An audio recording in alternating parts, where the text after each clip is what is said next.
Energéticos, sejam bem-vindos ao canal do Vetor Elétrico. Como nós prometemos na terça-feira passada, hoje nós vamos continuar com mais um episódio da obscura história da energia elétrica privada no Brasil. Aliás, essas coisas que nós estamos citando nas terças-feiras passadas foi que deram origem ao nascimento de Furnas Centrais Elétricas Sociedade Anônima. Furnas, como vocês podem pesquisar, procurar na história, ela não era um plano de governo, ela não era um projeto de governo. Furnas foi uma necessidade. Furnas surgiu de emergência. Furnas surgiu de contingência, porque o Brasil estava no iminente colapso na produção e transmissão de energia elétrica. Furnas foi, então, a salvadora. E se esse iminente colapso na produção e transmissão de energia elétrica acontecesse, trazia com ele o colapso da atividade econômica, da atividade industrial. Ou seja, a energia elétrica estava num iminente colapso e nesse iminente colapso estavam também as atividades industrial e econômica. Ou seja, com esses dados, com esse panorama, vocês então já têm ideia de que o Brasil via num horizonte bem próximo, previa ali, enxergava ali o desenho de um apagão. E um apagão nos grandes centros, que eram considerados lógico, os motores do Brasil. Rio de Janeiro, Minas Gerais e São Paulo. A atividade econômica e industrial se desenvolvia mais aí. E era aí que esse centro estava sendo ameaçado de colapso de energia elétrica. E como o setor industrial e econômico não vive sem energia elétrica, esses dois setores também estavam engatilhados, estavam acorrentados ao colapso de energia elétrica que poderia vir. Essa história que nós estamos contando aqui no Vetor Elétrico, aqui no canal do Vetor Elétrico, no YouTube, desde 2 terças-feiras, né? Essa é a terceira. Então, meus caros energéticos, sentem-se, ouçam e vejam e analisem. Em 1959, o governo do Rio Grande do Sul, ele encampou a chamada Companhia de Energia Elétrica, C2E, ou CEE, que era filial da estadunidense Bond & Cher. Após várias tentativas de negociação, para que essa empresa melhorasse a transmissão, a geração, a distribuição de energia elétrica no estado do Rio Grande do Sul, o governo de então, Leonel Brizola, deu por encerradas as negociações, porque não avançava. Simplesmente a subsidiária, que era a Companhia de Energia Elétrica, não arredava o pé, não avançava, não ia fazer nada e, enfim, não dava solução. Ora, eles estavam acostumados com governos fracos, que os governos obedeciam às empresas, da Bond & Cher, que era a Anforp, e obedecia a Light, que era a que mandava. As duas mandavam, era um quintal para elas no Brasil, e os governos moles, fracos, obedeciam. Quando chegou no Rio Grande do Sul, não avançavam, o governo queria, porque no estado todo, inclusive na capital do Rio Grande do Sul, em Porto Alegre, vivia direto no escuro. E o governo, então, exigia que a empresa, a concessionária, cumprisse o que estava previsto no acordo, no contrato. Ou seja, desenvolver energia elétrica, desenvolver produção, geração, produção e geração é a mesma coisa, e transmissão e distribuição, de acordo com as necessidades do Estado, de acordo com, por exemplo, a necessidade de desenvolver economicamente e industrialmente. E ela não quis. Então, o que aconteceu? O governo simplesmente não, depois de muitas tentativas, todas as tentativas, as chances foram dadas, A companhia não atendeu e o governo simplesmente disse, bom, então estão encerradas as negociações e o Estado do Rio Grande do Sul vai encampar a Companhia de Energia Elétrica. Não é? Encampou. O governador do Rio Grande do Sul tinha na época 38 anos. Ele tinha assumido o cargo em 31 de janeiro e vinha tentando, sem sucesso, negociar isso aí com essa empresa dos Estados Unidos, um acordo para ampliar a distribuição de energia elétrica no estado do Rio Grande do Sul. Porque grande parte da população rio-grandense, inclusive a capital, Porto Alegre, vivia às escuras. Então as negociações, os entendimentos não avançaram. Brizola encerrou as negociações e, alegando ineficiência da empresa e prejuízo ao desenvolvimento do Estado, encampou a empresa, né? Anunciou a expropriação da Companhia de Energia Elétrica e a criação de uma estatal para assumir as suas atribuições. Essa medida, aliás, muito ousada e surpreendente, abalou as relações entre o Brasil e os Estados Unidos. Ninguém havia tomado uma atitude de tal porte até então. Criada pela General Electric em 1892, a Electric Bond and Share, concorrendo com a Light, transformou com essa a produção e transmissão de eletricidade no Brasil em um quintal de negociatas, onde elas mandavam, claro. Transformaram simplesmente o Brasil, o setor elétrico brasileiro, num quintal. Num quintal, né, de negociatas, e ela, lógico, atuou do seu jeito na eletrificação do país, quer dizer, do jeito dela, da Bond and Share. E a Light também, a mesma coisa. Em 1917, ela criou uma subsidiária para operar na América Latina, que chamou de American Foreign Power Company. Foi a Anforp, que eu já citei para vocês em uma outra terça-feira. Lembre-se, citei Anforp. Quem conhece o sistema Furnas, por exemplo, que chamamos hoje de Usina Hidroelétrica Mascarenhas de Moraes, que era Peixotos, era da Anforp, só que com outro nome, né? Era o nome de uma companhia paulista. Mas, no entanto, a companhia paulista era só uma fachada para esconder os negócios da americana. Então, a Anforp, eu chamei a atenção para a atuação danosa no Brasil, porque foi uma atuação danosa dela e da Light. Tá? Então, ela criou empresas no interior de São Paulo. Ela se espalhou, né? Ela criou lá a Companhia Paulista de Força e Luz, que tinha... eu vou citar algumas empresas aqui e vou ler. Né? A Companhia Paulista de Força e Luz, com sede em Campinas. A Companhia de Energia Elétrica da Bahia, com sede em Salvador. A Companhia Linha Circular de Carros da Bahia, que operava os bondes de Salvador. A Companhia Força e Luz do Nordeste, em Natal. A Companhia Tramway Power Company, a Telephone Company of Pernambuco, a Companhia Central Brasileira de Força, em Vitória, a Companhia Brasileira de Energia Elétrica, em Niterói, a Companhia Força e Luz do Paraná, a Companhia Força e Luz de Minas Gerais, a Companhia Tração Luz e Força de Florianópolis, a Rio-Grandense Power and Light Syndicate Limited. Então, nota-se aí, né, gente, que a empresa estadunidense veio para dominar grande parte da energia elétrica brasileira, né? Grande parte do mercado de energia elétrica no Brasil. Foi mostrado que ela tinha mercado, tinha consumidores e tinha grande área de atuação. No entanto, o que ela fornecia em qualidade, constância de fornecimento e preços de tarifas não correspondia a todas essas vantagens que ela detinha. Ou seja, ela tinha um grande mercado, ela tinha muitos consumidores e tinha uma grande área de atuação. Em compensação, a qualidade, a constância de fornecimento e o preço de tarifas não condiziam com todas essas vantagens que ela tinha.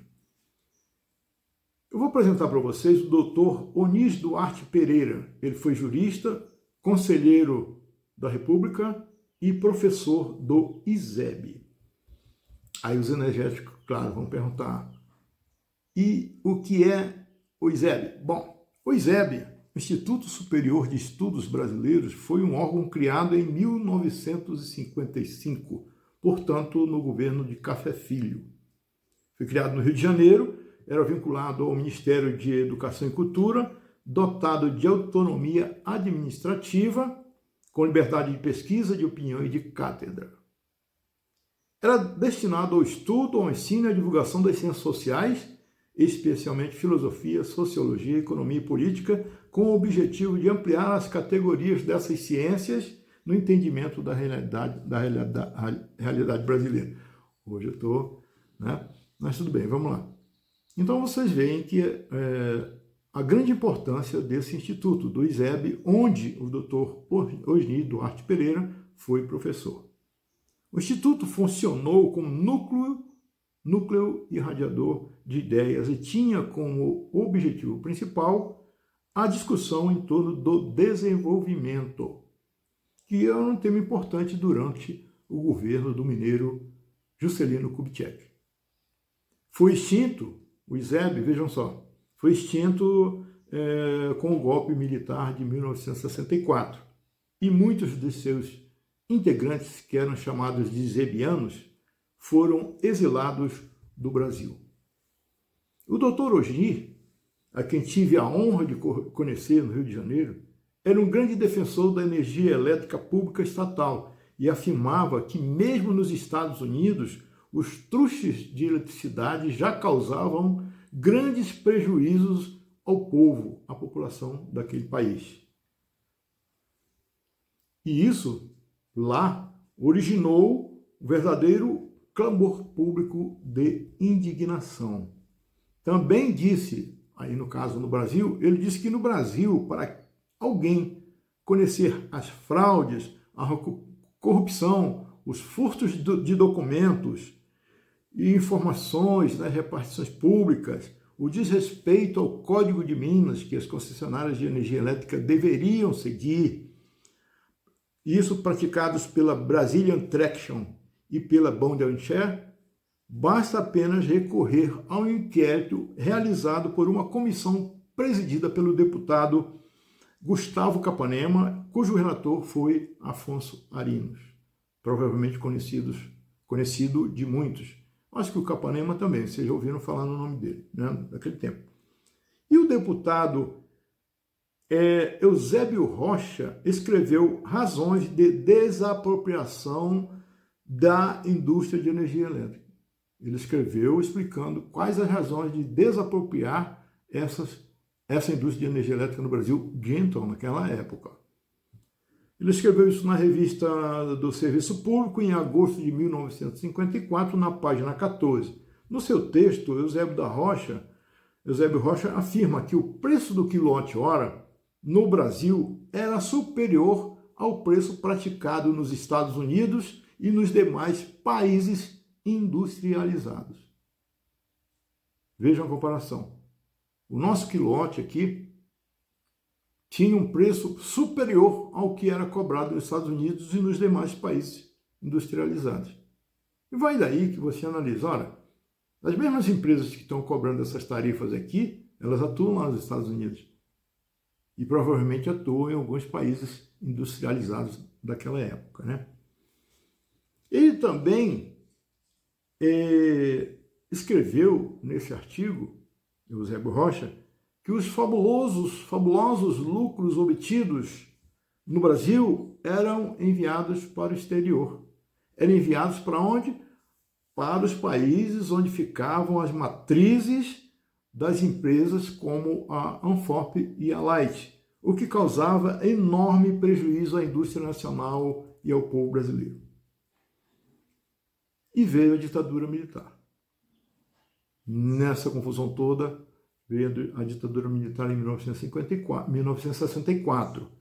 Então, intelectuais, autores, leitores de certos livros considerados subversivos foram perseguidos impiedosamente. Ocorreu assim um vácuo informativo que deixou a nova geração desprovida de conhecimentos fundamentais para o preparo da consciência política, para identificar os poderosos grupos econômicos que usavam e abusavam das mesmas cantilenas para iludir e desinformar. E as irregularidades praticadas pelas concessionárias de energia elétrica privadas, principalmente a Bond & Share e o Grupo Light, continuaram. Esses abusos finalmente levaram a opinião pública brasileira a exigir a estatização dos serviços de eletricidade. E esse apelo levou Getúlio Vargas a promulgar, em 10 de abril de 1954, a lei que criou a Eletrobras. No entanto, Getúlio suicida-se em 25 de agosto daquele ano. Em sua carta testemunho, registrou as atuações dos poderosos grupos citados contra o desenvolvimento brasileiro. Ele suicidou e deixou numa carta testamento a atuação desses poderosos grupos que usavam a influência do dinheiro para comprar políticos, para comprar autoridades brasileiras. Vieram depois dele, depois de Getúlio, depois do suicídio, vieram Café Filho, Nereu Ramos e Juscelino Kubitschek. Juscelino Kubitschek facilitou os recursos do Banco Nacional de Desenvolvimento Econômico para as empresas privadas estrangeiras. Ele facilitou. Ou seja, as empresas privadas estrangeiras, elas tinham por contrato a obrigação de trazer capital do país que elas viessem. Onde fossem as suas matrizes, era de lá que elas deviam trazer o capital para aplicarem na concessão, lógico. A concessão foi entregue a elas, então elas eram responsáveis pela produção, geração, transmissão e distribuição de energia elétrica. Juscelino veio e disse, não, vocês não precisam trazer capital de lá. O Banco Nacional de Desenvolvimento Econômico Brasileiro vai emprestar dinheiro para vocês, aí com juros baixos, né, longos anos para pagar, etc, etc. Então, elas não trouxeram o capital que era contratualmente obrigatório. João Goulart veio e cortou esse privilégio indefensável. Jango, no entanto, foi destituído pelo golpe militar. Começou uma disputa, então, entre apadrinhar ou não as ações praticadas pelo Banco Nacional de Desenvolvimento, o BNDE. Um certo Roberto Campos, isso mesmo, não se espantem, avô, né, do atual presidente do Banco Central, que atrasa o Brasil com os juros altos. Tem tudo a ver, né? Já estava ele lá, o sobrenome Campos, Roberto Campos. Ele tinha sido o presidente do Banco Nacional de Desenvolvimento, o BNDE, no governo Juscelino. Aliás, o Brizola chamava, tanto o americano que esse Roberto Campos era, que ele defendia tantos interesses dos americanos, dos estadunidenses, que o Brizola chamava ele de Bob Fields. Alguém vai se lembrar aí do Bob Fields? Pois é, avô do Bob Fields Jr., né? Ele foi presidente, então, do BNDE no governo do Juscelino e foi simplesmente alçado ao ministro de Planejamento do ditador Castelo Branco.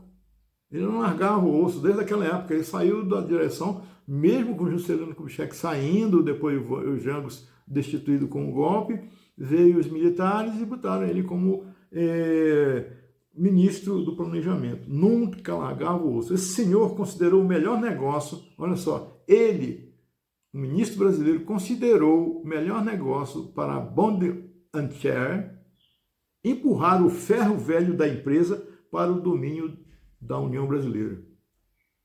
Ou seja, aquela sucata velha da Bond and Share, através da sua concessionária, da sua filial Anforp, simplesmente solução, empurrar para o governo brasileiro. Embora Roberto Campos tivesse apresentado ao Congresso Nacional em 13 de agosto de 1964 o seu programa de ação econômica do governo, dentro de uma linha estatizante, olha só, ele era contra ter estatais. Ele era contra, mas promoveu a aquisição pelo Brasil, pelo governo brasileiro, das subsidiárias da Bond and Share, da American Foreign Power Company e da Brazilian Electrification Power Company, por 135 milhões de dólares. Operação que o governador Carlos Lacerda, já em conflito com o regime militar, que apoiaram, inclusive, ele foi um ativo representante, um ativo apoiador do golpe militar, nessa época já estava em conflito. Então, ele disse que isso era um ato de corrupção do governo federal. O governador de Minas, Magalhães Pinto, também em conflito já com o regime, mesmo tendo apoiado, reprovou a operação. Muitas personalidades importantes fizeram a mesma coisa, consideraram a ação nefasta ao Brasil. Aliás, reprovaram também reprovaram a ação do Bob Fields, né? Aliás, teve um jornal de Wall Street chamado Hanson's Letter, nos chamou de palhaços do mundo, depois que Roberto Campos apresentou essa solução. Pegar todo o ferro velho das empresas privadas internacionais, passar para o governo brasileiro e ainda, por um lixo, pagar 135 milhões de dólares. E aí fomos chamados, então, de palhaços do mundo, né? Mesmo assim, a operação foi aprovada pelo Congresso Nacional. Observem isso. Assim, todo mundo condenando, né? Brizola condenou também. Os parlamentares do então Congresso Nacional aprovaram, né? Um Congresso Nacional, aliás, desfalcado dos parlamentares nacionalistas, pois eles estavam com seus direitos políticos cassados pela ditadura, né? Ou seja, não é de hoje que o Congresso Nacional é o centro de golpes e maracutaias contra o povo brasileiro. Não é de hoje. A votação foi de 196 a 91, ainda assim, né? Tivemos ainda 91 contra a maracutaia do Bob Fields, né? Alguns deputados informaram que havia 100 mil dólares reservados para comprar votos. Alguns deputados necessários para compor a maioria na votação foram acusados de receber dinheiro. Um deles confessou que ia aceitar a propina, mas reclamou que outros, que receberam também, não eram citados pela imprensa. Bom, energéticos, para finalizar, de modo a desenhar bem o quadro de corrupção e o poder do dinheiro do setor elétrico brasileiro, vamos lembrar que o projeto de Constituição de 1967, que foi outorgada, na verdade, né? O projeto de Constituição de 1967, submetido à votação do Congresso Nacional, foi elaborado por um certo senhor chamado Carlos Medeiros da Silva, que era só apenas chefe do Departamento Jurídico da Rio Light, chefe do Departamento Jurídico da Rio Light, subsidiária da Brazilian Traction. Ainda recebeu de prêmio o cargo de ministro da Justiça do Marechal Presidente Castelo Branco. Subiu. Fez um sujeito do setor privado fazendo projeto de lei que versava sobre a Constituição Federal de 1967. Pode, né, gente? É assim? Pois é. O chamado povo canadense, a Light, fazia o que queria. Por exemplo, diminuía seu próprio capital para desencorajar expropriações. Tanto que em 1973 informou para o governo brasileiro ter um patrimônio líquido de 5 bilhões de cruzeiros novos. Mas ninguém conseguiu conferir a exatidão dessa informação. Ela dava. Então, desse modo, esse valor unilateralmente informado pela Light era usado por ela para calcular o custo do quilowatt aqui no Brasil e estabelecer o valor da tarifa. Estabelecer o valor da tarifa que seria cobrado do povo brasileiro e que os burocratas brasileiros homologavam às cegas. Isto é, a Light dava o valor do seu patrimônio, ela dava, não provava nada, e era sobre esse valor do patrimônio líquido que ela estabelecia o custo do quilowatt. E estabelecendo o custo do quilowatt, ela simplesmente estabelecia o valor da tarifa. Os burocratas brasileiros, sejam políticos, sejam os próprios burocratas de gaveta, de mesa, simplesmente homologavam e pronto. Essa tarifa acabou. O povo que se dane. O Brasil que se dane. O seu plano econômico que se dane. A indústria que se dane. Certo? Enfim, o desenvolvimento do Brasil era atrelado às ações, às maracutaias de uma empresa que era de um país que não queria o nosso desenvolvimento. Aí está contamos logo o segredo da coisa, certo? Então, o que nós concluímos? Que a própria Light mandava nos preços de tarifa. Pronto, mandava nas tarifas e acabou. Em 1972, essa jogada suja possibilitou um lucro confessado de 87,1 milhões de dólares. Em 1973, o lucro já foi de 107 milhões de dólares. Em 1974, o lucro foi de 138 milhões de dólares, quase 1 bilhão de cruzeiros novos. Só lucro e boa. Por quê? Porque tudo era estabelecido com o próprio valor que ela dava. Ela dava o valor principal. Qual era o valor principal? Qual era o valor matriz? Qual era o valor origem? O valor objeto de criação de tarifa? O seu patrimônio líquido. E quem era que fornecia? Ela própria. Tinha alguém que contestava? Não. Desse valor de patrimônio líquido saiu o custo de quilowatt e estabelecido o custo do quilowatt era estabelecido o preço da tarifa que era jogado para a indústria nacional e para o povo brasileiro. Era assim que era, meus amigos. Era preciso, eu repito, era preciso nascer Furnas Centrais Elétricas Sociedade Anônima.